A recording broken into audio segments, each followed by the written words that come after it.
Dom'le, pentru domnul președinte din Almeria, cum? Pepe Diaz. Pepe Diaz, care zboară porumbei acolo, uite, trimit o femeluță cadou prin cineva care e venit din Spania, aici așa ea.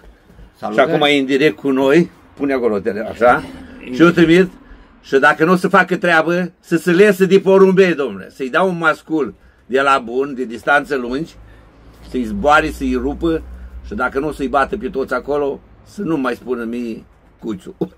Da, deci asta e femeluța, cadou de la mine pentru domnul președinte Pepe Diaz. Pepe Diaz. Na, sunt niște domni din Spania care foarte, mi-au căzut la inimă, m-au invitat iarăși la ei acolo să mă duc, bineînțeles că nu pot să mă duc, dar să duc porumbei de mei și o să facă treabă și mă reprezintă ei pe mine acolo. Vă salut, Doamne ajută să dea Dumnezeu să fie cu noroc și numai bine. Dar din cadouri să știți că la mine bat peste tot.